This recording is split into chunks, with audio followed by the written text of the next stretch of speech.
Good evening, everyone, and welcome to another edition of Let's Talk About It. This is Susan Johnson, and my co-host is here, Dennis O'Brien, and we have a very excellent special guest today, Andrea Riley, who's the president of the AFT Union for the nurses here who are on strike at Windham Hospital this morning, and I guess around the clock for the last 2 days. So welcome to the show, Andrea. Thank you for having me. And we're just very excited that you're here because I want to have the people who listen to our show, the people who are able to, understand what's going on at Hartford Hospital, with Hartford Health rather, taking over Windham Hospital. And I'll let you talk about it, but just first off, I just have to say that when Hartford Health first started to help us it was about 2006, and they seemed to be coming in to help everybody, and it seemed so nice and generous, and they were giving us technology and doing all this stuff. And then all of a sudden this CEO took over for this part of the state, David Whitehead, who was really not a healthcare person at all. He was a newspaper guy, and nothing against newspaper guys, but I think that they should stick with newspapers and not try to run hospitals. And all of a sudden things started to change. They started to take things away, and they took away the intensive care unit. And when they took away that intensive care unit from Windham Hospital, the doctors there were really very annoyed, and they tried to stop it. But no, David Whitehead did not listen to them at all. And then in the community, we had about 3,000 postcards to the governor's office and to the Department of Public Health and then we also had about 2,000 petition signatures. We had a few hearings here in town, informal hearings, but public people coming to talk, doctors, nurses, community members, everybody came and talked to try and stop Hartford Health, David Whitehead, from doing this disastrous thing that he did, and he did not understand what he was doing, obviously. So what happened after that, 5 years later, fast forward, and all of a sudden we have, we don't have enough OBGYNs here to deliver the babies, and I guess we're going to have to get rid of the maternity ward. And of course this was a planned thing. You wouldn't realize it before when they got rid of the ICU that they had planned to get rid of the maternity ward too, delivering maternity services rather. But that's what they did. And by that time I'd worked with Nancy Wyman in the legislature, in the Public Health Committee, and what we had created is the Office of Healthcare Strategy to try and make sure that the office was able to go and look at what's going on with the corporatization of our healthcare systems here in the state and in the country. So with that said, I want to just give high praise to the nursing staff, all the medical staff here. They've been wonderful. They've taken care of the people here through COVID. They've done excellent work, and I just can't say enough about their devotion to the people here and the devotion to making sure people are healthy in this community. So welcome to the show. Thank you. Thank you for having me. You bring up a lot. I remember very vividly back in that time when that was actually the first time I started to become really involved with the union when they started to strip the ICU services. And I remember initially being told that the ICU was being stripped because we did not meet the standards on the scoring system. I believe it was some type of leapfrog scoring system. Not that we weren't doing a good job, but rather we just did not have the resources that would allow for a proper score in that system. So in order to, I guess, come off of that, we needed to eliminate the ICU.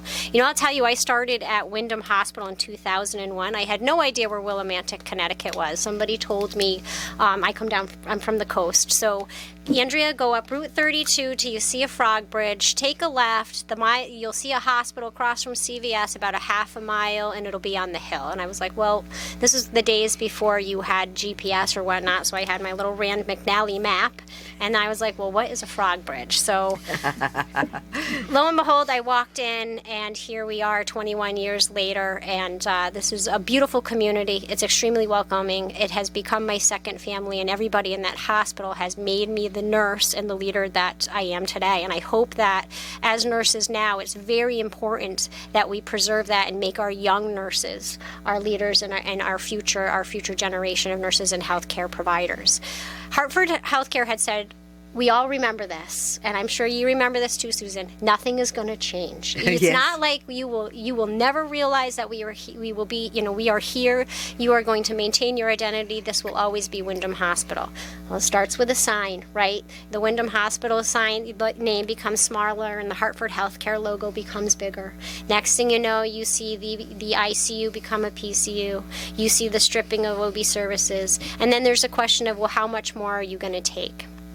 One of the things I do remember is Windham Hospital has always been a union hospital. You come in, you become a part of the union. They have represented you well. This is, I think, my 4th contract that I've been involved with, but I've never seen so much, I guess, disagreement or struggle for a fair contract for nurses and for healthcare providers. It's become just a long, arduous battle.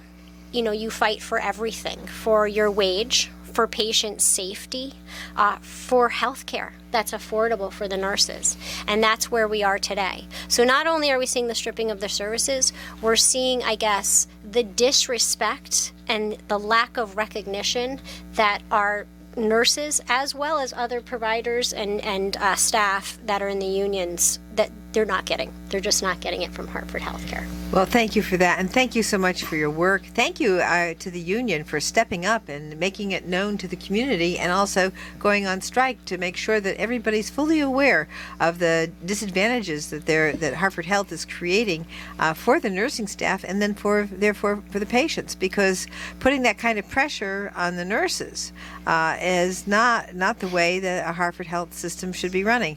Not when they're running around buying stadiums. Not when they're paying Jeff Flack $13.5 million a year. I mean, these are things that that they don't need to do. We don't need to have a CEO paid $13.5 million a year. This is the first time that we've had a CEO. When we had the previous CEO, he was getting $2.5 million a year, and I thought that was outrageous. But $13.5 million, really? And then all the money that they're spending on those advertisements on TV. I mean, my goodness gracious. What do you see on TV for advertisements but Hartford Health, pharmaceuticals, and insurance, right? I mean, that's pretty much what you see. Correct. And, when healthcare, let's make sure we understand this, and everybody needs to realize this, and we need to understand this on a national perspective. Healthcare is not about profit. Healthcare is about the patient. It's about making sure that whatever you do, whatever you can reap in benefits, that you put it back to the patient, you put it back to the community. And we are watching this. We're watching this tremendous imbalance between what is put back into the hospital through its employees, through its resources, through its services, and then what is put into the bank or to the pockets of the CEOs or the upper echelon of healthcare. And these these CEOs, these directors, I highly doubt that Jeffrey Flax has ever had patient care, I guess, in his resume.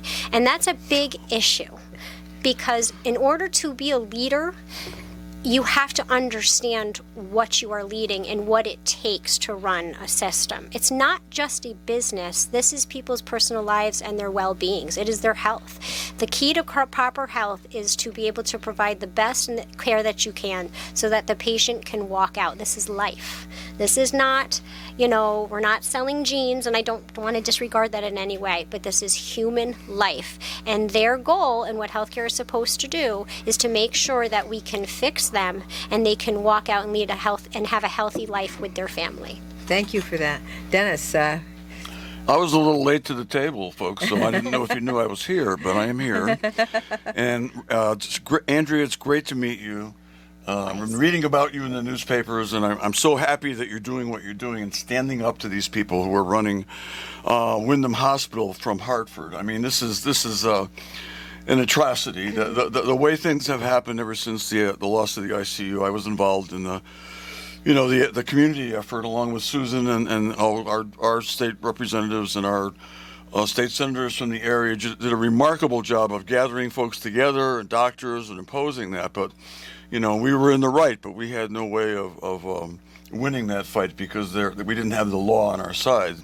And I remember, I think I was the first one to submit a letter to agency, whatever the agency was called back then, saying, what is this guy Whitehead doing, offering all kinds of medical opinions in a letter to the to the agency when he has no experience in healthcare at all. I said he wouldn't be qualified to testify as an expert witness in court. No, I there's love no question. that. That was a There's great no thing question. that you said. That was so great. There was no Say it question, again. but no, I don't want to say it again because I want to move along to the current situation with the union and the fight that they're making against injustice.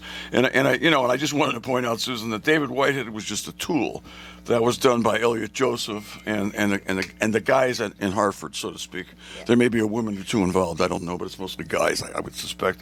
And that was, and we predicted then, we felt that then, and we in the community, that this was the first step in an effort to close Windham Hospital because they can make bigger profits elsewhere, and that's simply the way it is.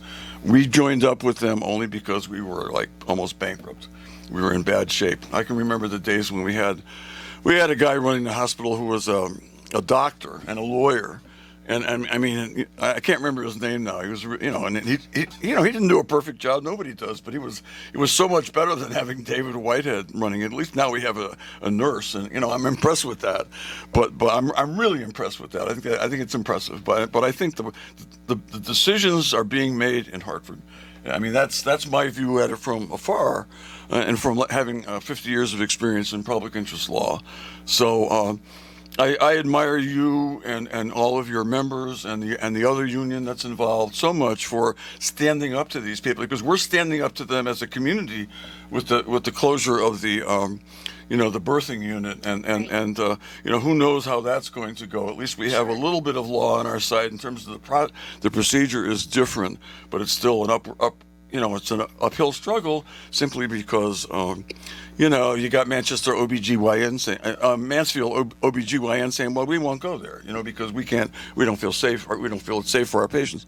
Well, I disagree with that, and I think that anyway, but I'm not a doctor. I'm just a lawyer and a radio host. And I wanted to talk about your situation right now. And you're on a strike, but it's only a 2-day strike. Correct. And it's ending tomorrow at 7 a.m. Yep. So we began yesterday on the 22nd at 7 a.m. and we will go all the way, been going straight through. There's always been somebody on the strike line, and that will go until tomorrow. The nurses will walk back in at 7 a.m. together collectively.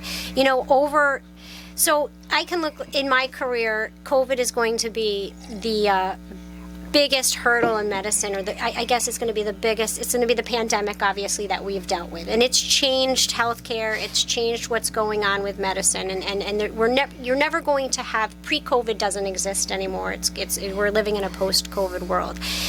We were called heroes, and supported whenever, this is what you do. You go into a hospital when people are sick. We are expected to do that, and we willingly do that. So as nurses, we are the most trusted healthcare providers in the world. We always win that. We're always number one on that.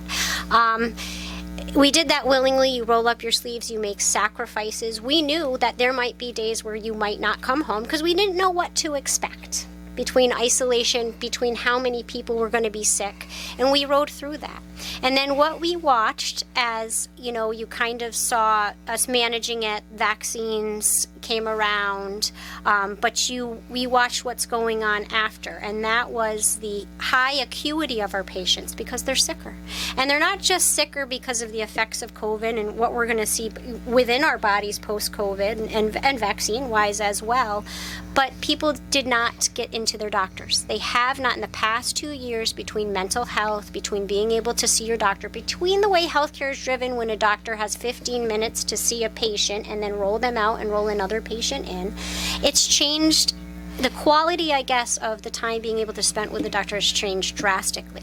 So people did not see their doctors. So they're coming in with, prescriptions that they haven't had filled, hypertension, all of these comorbidities. So the acuity of our patients is higher, and the census of our patients is higher. I work in the emergency department, and my ratio is anywhere between 1 to 6 to 9 patients at a time. I can be responsible for 9 patients at a time. Do you know how dangerous that is? Yes, I can imagine. So here you are being told you're our hero, and then, flash forward maybe 2021, right in the end, all of a sudden your nurses are being mandated. Because we watched during COVID, you watched nurses that could retire. You watched less of the nurses that are coming in. First of all, they had to shut down the school, so I'm sure that led to a stalemate as far as getting nurses out. And you watched younger nurses not necessarily want to go into the bedside because of what was happening. So there you are, stuck with the nurses that you have. So instead of, I think what makes me so angry, instead of sitting there saying, we've got an issue, what can we do and think ahead to prevent this? They said to a nurse, you know what, you've worked 3 to 11. We're going to keep you here till 7 in the morning. You're going to be mandated. Now, maybe in the beginning, when you hit this crisis, you're going to expect that, but it shouldn't become the fix-all. That's not something that you do. It's not that's not how you staff. So then we watched our nurses become sick, fatigued, burned out, and leave the bedside. So now we're even more short-staffed. And we ask, what's a plan? Here we are going, and I think what frustrates me the most is we're going into flu, pneumonia, COVID season, and there's no plan. Every time you sit down, listen, do you have a plan for staffing? Let's talk about census. Let's track these things. Let's get ahead of this now.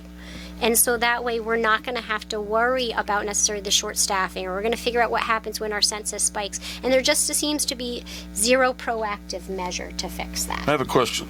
You're based on what I read in the newspapers, and we just got back from vacation last night. But based on what I read, I'm trying to catch up. The hospital or HHC is trumpeting the alleged fact that they have given in on the issue of forcing you to Be mandated. do Correct. overtime. And I was wondering, as somebody who's worked in human services and all different kinds of agencies for a long time, that because there's always a concern about staffing. Okay, so if you can't do overtime, if you can't force people to do overtime, and the reason you do it is because you need staff to be there for the patients. So if you can't force them to do overtime, that's all well and good. But is there a plan to somehow increase the staff? As well as, you're asking for higher wages, of course, and we'll get into that later if you'd like.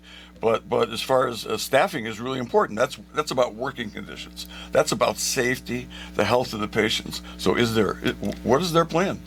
So, actually that can tie into wages, because one of the things at Hartford Healthcare and what we're trying to discuss is how do you recruit and how do you retain? And as, we look into, how many job openings do you have? How many, we call them FTEs? What can you slot for? What is allowed? Are they visible, not only internally or externally? I look at, I believe I read somewhere that Hartford Healthcare had partnered with Quinnipiac for some type of education. I'm not too well versed on it, but they have a vocational technical school. You have 2 universities. There's just things to think ahead. What could I do to pull nurses in? Because we're told that this is a very rural area and it's hard to recruit and retain. So one of the things that we're telling them is, well, listen, let's talk about wages. Let's talk about what you need to do. Let's talk about how you recruit, and now let's talk about how you recognize and retain through the wages as well. Or let's talk tuition assistance. We had kicked back a little increase on our tuition assistance, and they had said, okay, well, you can come on our tuition assistance program, but that can be discontinued at any time. We're like, no, we'll put it in our contract. We'll keep what we have. But there's so many things that they could look at now that could potentially, Hartford Healthcare is not a poor corporation. They could put into the education. They could look ahead. They could think, if you really want to pull your nurses in, if you really want to make Wyndham Hospital sustainable, and you really want it to stay here, this is what you do. There's a department to do exactly that. So do it. We're telling you from a wage perspective, from a health insurance perspective, from patient safety in regards to mandation, these are the things you need to do to recruit and to keep your nurses. Now, how you go and do that as well, we're telling you whether or not we can see job applications, what's out there, but that's human resources, and that's what they're supposed to be doing. That is not my job to do.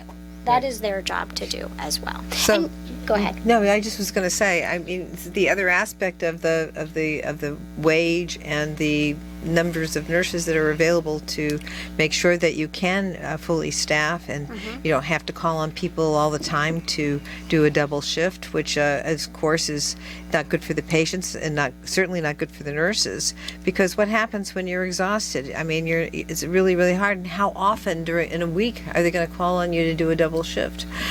These are the kinds of things that you'd have to kind of give some consideration to, because they are things. I mean, I remember reading, because I work, maybe you know, I worked as an advocate for Medicare beneficiaries for 20 years. I read medical records for 20 years, so I read and I read JAMA articles and all kinds of things just to keep up and make the arguments to make sure people got the health insurance coverage.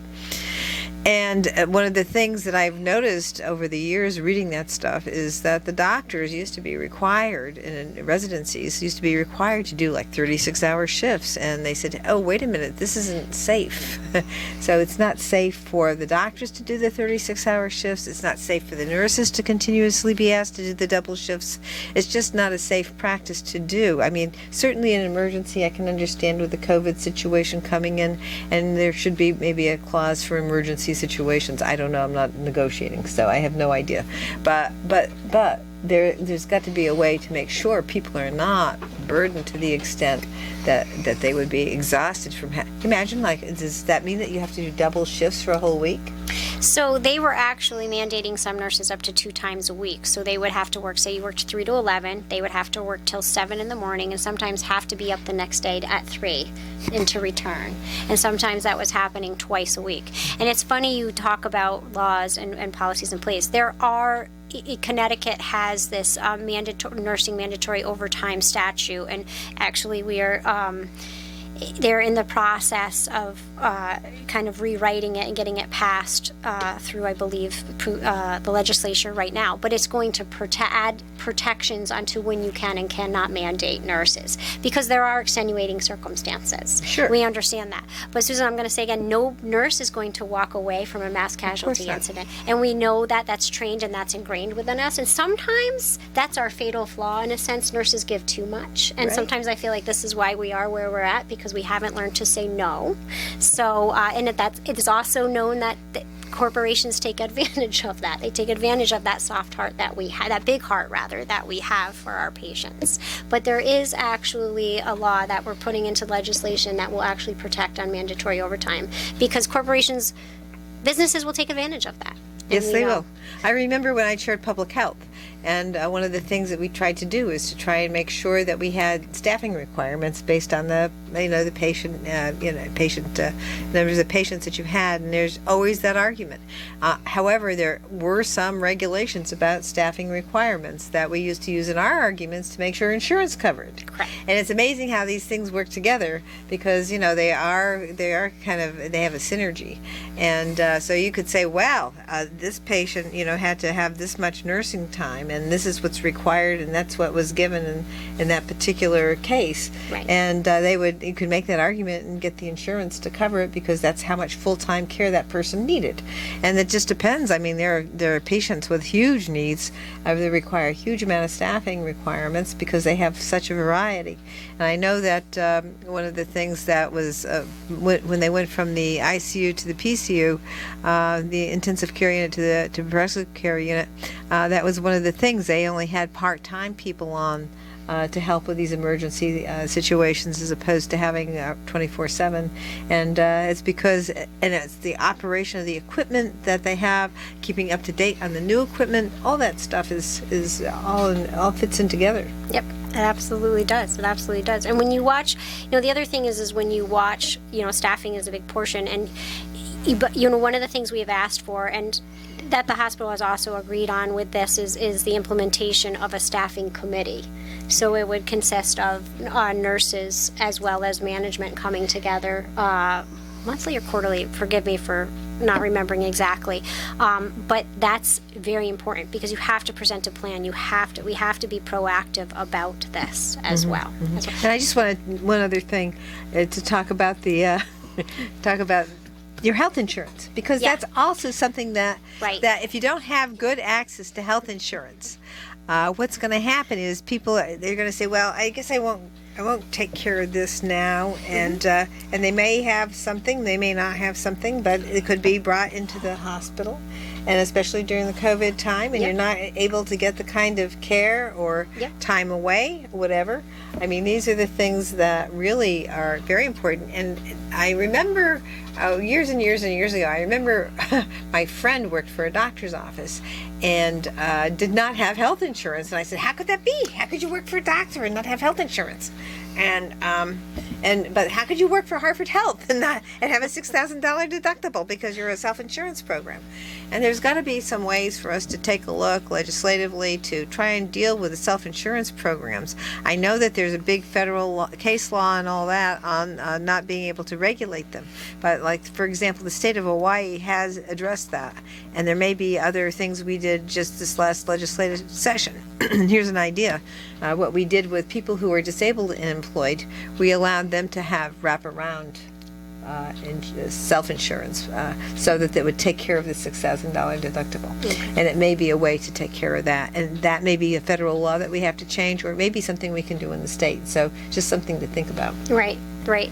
I can tell you it's concerning with our health insurance because I have nurses who actually risk assess themselves. So can I afford to go to the doctor? I'm having chest pain. And, Right. the next thing also is, prescriptions. Right. I cannot afford the prescriptions. And no, when you're working for a healthcare corporation, to not be able to afford your healthcare is just... It's absurd. It's ridiculous.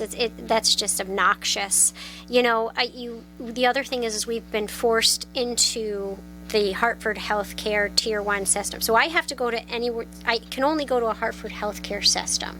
Anything outside of that Hartford Healthcare system I have 0% coverage. Wow. So now you're looking at who's controlling the cost and the percentage and the premiums, but we know Hartford Healthcare is. So I have no choice. I'm forced with those premiums, those increases, and I'm forced to use those doctors. My right to choose is being taken away, and then my right to help control or have some control over the cost also is just vastly restricted. That was the question I wanted to ask because I couldn't, the word absurd came up just now about, people who work in healthcare not being able to get healthcare themselves, and that is ridiculous. But I was wondering if you have made any progress in that regard. Of course, I understand that any progress in a negotiation is tentative until you get a final deal, and there's a lot of synergy going on between this issue and that issue, and Sure. I have been involved in negotiations myself in a couple of instances, and Yeah. so it is. It is. Have you been sitting at the table? Yes. Oh, well, that's got to be Yeah. hard. Talk about, one thing I like about having been a public interest lawyer for so long, what a great learning experience it's been. Oh, So yeah. I'm sure you're learning a lot. I'm learning a lot. Yeah, and hopefully your learning experience will turn out to be a great victory for the people that you're representing. Absolutely. No, you are learning a lot. And one thing I've learned about is how complicated insurance has become since I've been a kid. Maybe I should have paid attention more to my father when he used to talk about it. I don't know. But we have nurses are what's called, we're placed in bands, premium bands, and that's based on your hours work and your salary. So we have essentially 5 bands. What Hartford Healthcare proposed during these negotiations was a 1 and a 2% premium reduction in 2 bands. What we found was that in one of those bands, you know how many nurses I had? 0. Okay, so I think in the other band, don't hold me to it, but I think somewhere around 40 of my nurses. So that's less than half of my bargaining unit that is going to get a percentage reduction. We have simply asked this is the first thing we asked to Hartford Healthcare. If we're all forced into this system, why aren't we all paying the same?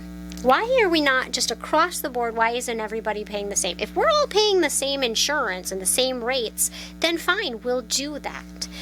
But can you tell us why? We were told you cost too much, or I guess we're too unhealthy. And then we were also told at the same time, well, you have other, because you're in a bargaining unit, you have other incentives as well. That has nothing to do with insurance. Well, let me just say, self-insurance is the premium. The premiums are said to be lower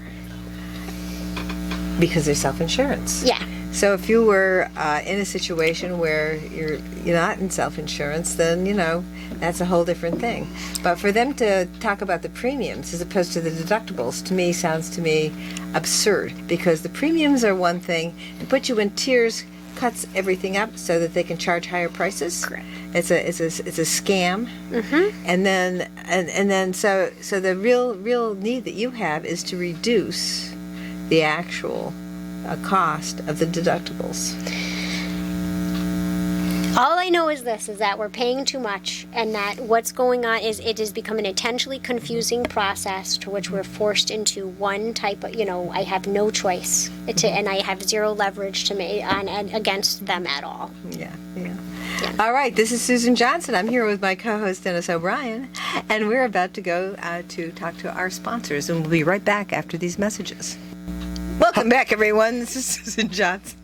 I'm here with my co-host Dennis O'Brien, and we are here having a little fun, but we're also here to talk about some really serious stuff, because we are making sure that people know what's going on at Windham Hospital with the nurses' strike, because they have been working so hard taking care of us during COVID. They've been working very, very hard through all these difficult times, and then to have Hartford Healthcare not be willing to negotiate reasonably with them is very distressing. And so that's why I was there. That's why Senator Flexer was there. Senator Austin was there. Representative Haddad was there today, standing there supporting our nursing people here at Windham Hospital. So thank you so much for being on the show. Thank you for having me. Tell us some more about some of the plans you have and how you think that we can help you, or what your visions are. So one of the things I do want to talk about was going back a little bit on the insurance. I do have there is a large majority of the employees that are in collections with Hartford Healthcare for medical debt. So the nurses are? Nurses are, and it's not just the nurses, it's the other employees as well in the 5099. I'm actually one of those people as well. That it's just a matter of being able to, I find it weird. There are certain times where I went into collections based on a past payment, but when I went to set everything up and get it done electronically, the question to me was, well, what can you afford to pay monthly? And I set up a plan. But then I'm hearing from other people, well, you have to pay this minimum, or else we're going to send you to collections. And that just doesn't make sense to me. I'm not sure why I was asked, others were not, why it's so inconsistent. But I'm not sure how good of a plan this is, how affordable it can be when your employees are sent to collections by your own employer as well. That's horrible. So what happens in collection? Well, with my collections, I actually was able to set up a plan to pay it down as well. I asked them, can we kick it back? But which you cannot. But you end up paying off that debt and setting up a plan with the collection. So now I'm also paying off the collection agency as well as the current bill that I have. And what was interesting is that portions of my bill were sent to collections, not the oldest portion of the bill. I couldn't decide. You just mail everything to me. I've got to figure all of this out, and to which I did. But I couldn't understand the rhyme or reason as to what got sent to collections and what did not.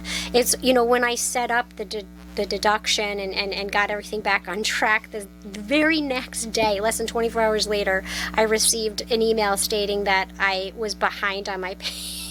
To which I had to call again. I'm like, no, it should be electronically debited, and we've got everything set up, and it was okay. So part of it is it becomes increasingly more difficult to, number one, understand your bills. Number two, everything's set up electronically, and that is not something that everybody is well versed in. And you think you did it right the first time, and actually end up, whoa, wait a minute, I guess I did not, and then it's too late. Let me just say that's something that I find very curious, and as a legislator, I'd want to take a look at those rules and see how they're dealing with collections, because there may be some unfair trade practices going on. What do you think, Dennis? Well, I was just wondering if they're charging interest, because usually they do when you owe a debt and you don't pay it on time. That is a good question. I think I itemized everything out, but I probably have to go back.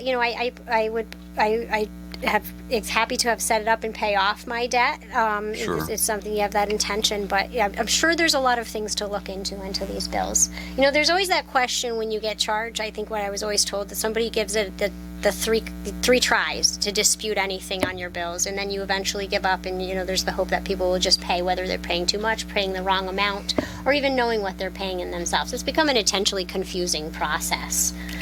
So when you say they send it to collections, and I don't want to prolong this, I don't want to belabor it, but they're sending it to a collection agent? Is it an attorney?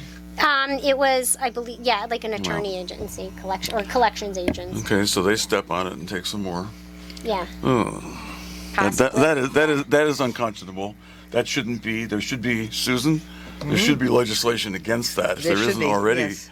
That's outrageous. I mean, it is outrageous. So, That's yeah, it's it's almost. whatever. I'd say that's stealing. And you know what? Yeah. I was wondering. I don't have time, and I'm not going to do it. You have your own attorneys, but your contract must be very, very thick, extensive. There must be an awful lot in there, and that would have to be in the contract, I think, for them to be able to do that. I mean, I don't know. I'm not sure it would have to be in the contract. Maybe it certainly not. is a contract that between the hospital collection agency and the insurance company, Yeah. self-insurance. So as you know, when you set up a self-insurance plan, hey, you put up the money for it, right? We had it at Legal Aid back in the day. Yeah. So we had a self-insurance plan, and Legal Aid put up so much money, and then we had Lloyd's of London back it up if we were overextended. Right. So that's what they do here. They set up the money, and then if you go over, so it's their pot of money and self-insurance, and that's part of the reason that they get out of not getting any kind of regulation under the what happened is the ERISA law, which was passed in 1974, was the act that's been sued, and then the United States Supreme Court said, hey, you can't regulate any ERISA plans, and that's the self-insurance plans, and that's how they got that they got that escape hash. So what they do is they set up this pot of money. If they have to go over, they get it backed up, and then they set up the contract between them and the collection agency so that they are doing that way. So they could be their own collection agency. It doesn't necessarily have to be an outside of Hartford Health, but it could be right within. But how it's done certainly would be something we could take a look at in terms of how it's collected. You can't regulate the self-insurance plans, which is the problem, and we don't have any system right here in Connecticut to be able to compare a regulated plan with an unregulated plan. I was interested in the situation with wages because from what I've read, they really haven't treated the nurses or probably your other union of associated employees very well with regards to wages. Correct. During this, this crisis, this COVID crisis, and even before that. Correct. Well, I think it was 2 contracts ago we were told that Wyndham Hospital was in the red. So, the nurses had said, okay, well, we are going to take wage freezes. We certainly don't want that to happen. We love our hospital. So we took wage freezes across the board on that contract. Last contract when we came in, we have what's called a step system. So, there's 8 steps, and it's based on your years of experience, and that's where you start, and that's where your wage begins. And usually with every contract and every year, there's a percentage increase on that step. Okay, a general wage increase. Last contract, Hartford they basically essentially eliminated the steps. We did keep them in and said we're coming back for them because we believe this is how you retain the nurse when they see what they can make as they progress in their levels of experience. But they went to these market analysis adjustments and stated, okay, well, we feel that this year nurse, the nurse between the experience of years 3 and 5 is worth, I'm just going to throw numbers out, Sure. 7%. Yep. And, and so what we found this year, what they did was in the first year of the contract, we have varying percentage increases on this market adjustment where one nurse is going to get 1% increase and the other nurse is going to get 8.6%. So that's just very uneven, especially for nurses who have taken freezes. And because we've been going through this contract and we have not moved on our steps and we've essentially been frozen for 2 or 3 years. So I've got nurses who should be 3 years ahead on their wages. So we're already behind. So even if you take a look at that 8.6%, and the union would never deny that to a nurse, then don't kick it back and say, okay, well, let's go back to your steps, because how am I ever going to tell a nurse, no, you're not going to get an 8.6%? But that's where he or she should be right now. So we're already behind. And I can't tell a nurse who's given 15 years of her time to this hospital that you're only going to get 1%, and it's been 2 or 3 years since you've had any increase whatsoever. And by the way, your insurance is going up as well. And I believe what just happened, they got approval or in the state saying that the insurance premiums are going to be, the rates are going up. Those are regulated. Yeah, but didn't they say that they get They don't approvals? regulate. They don't regulate the self-insurance. So Okay. if Hartford Health is telling you that it's because of what they did, it's not. No, I was just reading elsewhere Yeah. that we are going to see insurance spike. We are going to see increases on It's not insurance. because of the commissioner. Commissioner can only do regulated. They cannot do unregulated. Okay. So that's all what Hartford Health is doing. So they can charge you what they want. Well, there you go. I mean, And- we and know so that you- we're so- basically a slave to what they wanted, to what they want. And you should be able to, maybe a part of your negotiations, get the information on what they're making on your insurance, on the self-insurance plans maybe. Yeah. I mean, that might be a way to try and take a look at what's really going on with your self-insurance plans. Well, we find a lot. We've asked for a lot of numbers, and we seem to get a lot of resistance. Mm-hmm. I on bet. those numbers I as bet. well, But too. if they're going to increase it and they're going to not increase your wages, at least they could pay you and then have a corresponding Well, increase. we have to have it align. You have to have it align Yes. with cost of living, and we have to make sure that whatever we get on an increase isn't just going to be kicked back and then some into our insurance. So we're just finding that it's not aligning correctly,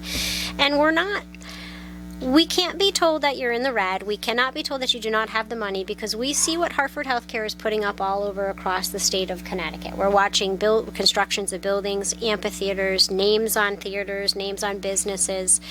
The difference with what we're asking and what Hartford Healthcare is offering is not a lot. It Right. really is not a lot. And it's something that they certainly could do without question, and for the recognition of the nurse. And that's what we're saying. We're saying this is what it's going to take to recruit the nurse in with these wages. We want a certain minimum percentage. We want to see yearly general wage increases. We want some type of control on the cap on the insurance. And we want to make sure that if you offer a reduction and say that would be an extra 2% of wage into your pocket, which we do not believe, because we don't have any type of cap or control on that, then we need to make sure that all nurses that have insurance are going to be supposedly offered this great deal. And that's what we're asking. Yeah, and I have a question about that, because I'm wondering, compared to the other hospitals where the nurses are that are run by Hartford Health, how do your salaries compare?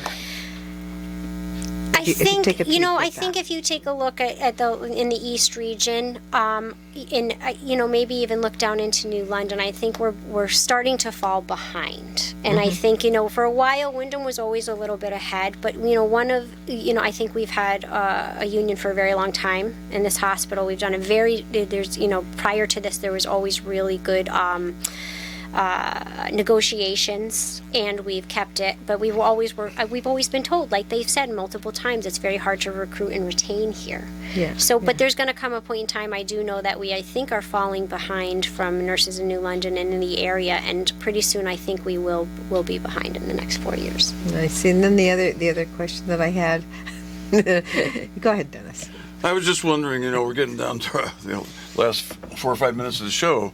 What do you think, given your situation as the president of the union and being at the table, what are the prospects, as far as you're concerned, for a resolution of this within a certain amount of time? And, what do you think? What's going to happen?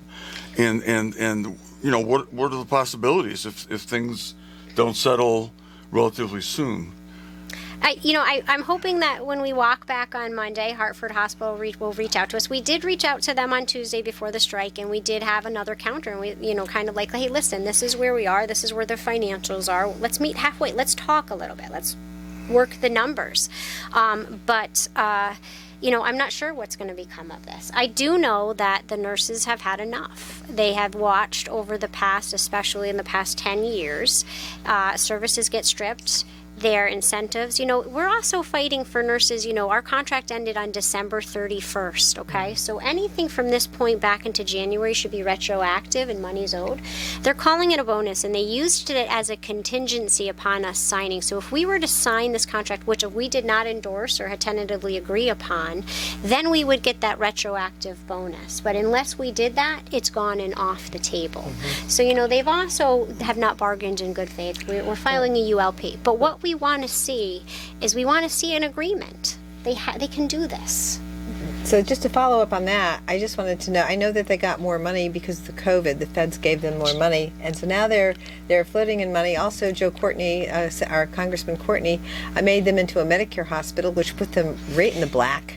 So they've not had the financial problems that they had when you first arrived or back in a few years ago, and they still are trying to make like they are having financial problems. Yeah.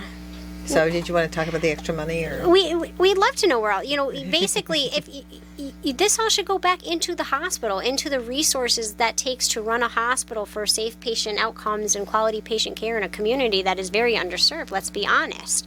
And that's what we'd love to know where that goes to, because it does not seem to be going back to that at all. So we have a lot of questions. We're not buying it anymore. And to preserve the nurse, to protect the nurse, to protect this healthcare, and everybody needs a nurse. We have to have an agreement, because we just need to bring this hospital back and vital. It is vital to this community. Vital. So you're just finishing up tomorrow morning at 7 a.m. with a 2-day strike for the purpose of, for a lot of purposes. And what is it possible that you might do this again if you don't know? I mean, the future Correct. is impossible to predict. I just am the voice for the nurses. A union is a collective group of Sure. people, and we'd have to come together and decide. But I do know the nurses are willing to fight. They want what has been denied to them. They want is what is being stripped and being used as leverage to pass a contract they do not agree with. They want to be able to stay here and deliver care that they can afford to work here, and that they can afford to have insurance for their family. And they also want what's best for the community and for the patient base. Exactly. I've always said, you think it's about the nurse, it's actually about the patient. Of course. I mean, you don't go into nursing to make a lot of money. Absolutely You go into not. nursing because you want to serve the public. Same reason why I was a legal aid lawyer for 23 years. I understand. And so it is very frustrating. Absolutely. But we admire you so much, Andrea, and your union and all of the nurses and all of the people at Windham Hospital for standing up to them and trying to get a better future for Windham Hospital and to keep Windham Hospital going strong. It's time to start, and nurses across the nation need to start doing this too, because what we're dealing with is a common cry. Yeah, thank you. You can say the last few words, because we're down to our last 30 seconds. 20. So thank you for having me, and we're looking for the community to reach out and to support its nurses. We support you. We love you. We give our heart and soul to this community, and always want you to be healthy, happy, and live a great life. Well, thank you so much for your great work. Thank you for being on the show today. Thank you for letting the people know what's going on. Really appreciate it. Thanks for listening, folks. We'll be back next Friday with another fantastic show.